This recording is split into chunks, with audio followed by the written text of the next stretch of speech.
Senator Rosen, and I'm going to entrust the gavel to Senator Rosen while I run to vote.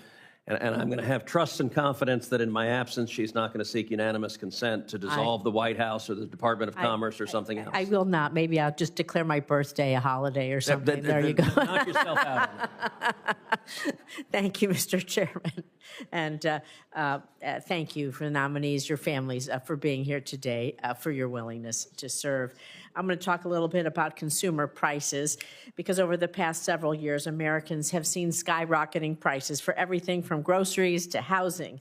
And in many sectors, consolidation, of course, has led to higher costs, less competition, and often no choice for consumers of where to shop.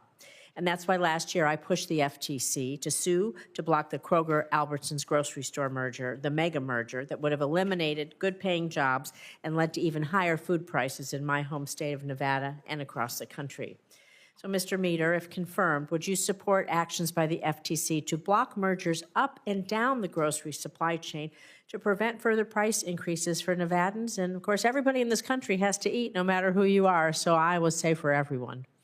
Thank you, Senator. I share those concerns. As a father of 6, I pay a lot of attention to our grocery bill, and I think it's an incredibly important topic. And yes, I can commit that if confirmed, I'll do everything I can to work that we're ensure that we're enforcing competition up and down the grocery supply chain. And would you take action to review whether bad actors are taking advantage of the current supply chain issues?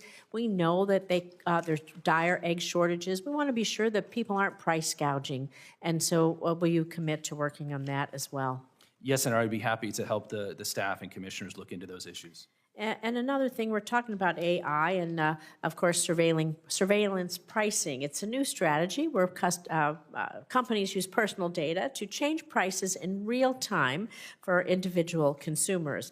And so this presents clear opportunities for discrimination and for price gouging, as the goal of surveillance pricing is to offer the highest price to the specific customer who's willing to pay. For example, a new mom shopping for diapers, seniors for over-the-counter medication, or construction workers, well, in Las Vegas, it's pretty hot out there, and Gatorade on a hot, sunny day. And so as the new FTC chair recently withdrew the request for comments that the commission had open on surveillance pricing. He closed it nearly 3 months early. I'm concerned that this signals a lack of concern about rising consumer prices and the FTC's mandate to protect Americans from these discriminatory practices. So again, would you commit to support publishing the comments received under the FTC's RFI and surveilling pricing and support the publication of those findings? I think this is akin to price gouging in some ways, as they track you around and decide who's going to pay what depending who you are. Thank you, Senator. I can commit, if confirmed, to working with the staff to get up to speed on this issue and understand what investigative efforts they've undertaken to look into it, getting up to speed on the record, and then working collaboratively with the commission to find the best path forward. Because like I said, you're a father of 6, and I bet you buy a lot of cereal in your home, and you don't want to suddenly you go in and the price of cereal is double the price for, I'm an empty nester, double the price, or triple the price it is for me. And we would be target number 1. You'd be target number 1. I hope not. I hope not. Thank you. I want to move now to talking about DeepSeek and China. So, Mr. Kratsios, in your role as director of OSTP, you'll be required to develop and lead the nation's AI strategy. We've seen huge and alarming AI advancements in China with more efficient models like DeepSeek and investments in advanced data centers. But with this innovation comes serious threats. I'm concerned about the possibility of new AI platforms like DeepSeek being used to extract sensitive data from users. Additionally, DeepSeek is open source. The loopholes in its code could easily be copied into other platforms. I'm the only former computer programmer in the United States Senate. This can happen pretty darn easily. And recent reports also indicated DeepSeek unintentionally exposed sensitive data, including chat history on publicly accessible databases. So, Mr. Kratsios, how do you plan to collaborate with the private sector to ensure that our AI models have minimum security requirements, that they don't create a backdoor or allow public access to user data, to private data? And how should Congress be thinking about this challenge with respect to the models coming out of our adversary nations?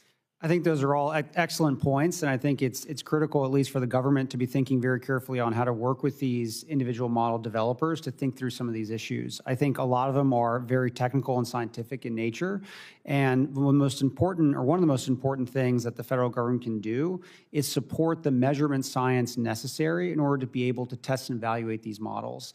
And an agency like NIST is a great place to refine the measurement science around model evaluation. I think the CEO of Anthropic was here in the Senate just 2 years ago, and when he was discussing some of the challenges he's facing was that the technological methodologies necessary to actually evaluate these models still did not exist. And this is a great opportunity for standards-making agencies like NIST to do the appropriate work on how you measure these models, and then they can be tested for all the variety of things that you discussed. Thank you. And before I close it out, I'm just going to say I hope you would agree that we need a highly technical and skilled workforce in order to do this and protect America. And I hope that you would support keeping the skilled workforce that you have and not supporting these willy-nilly cuts. Thank you. Skilled workforce is absolutely critical. Thanks.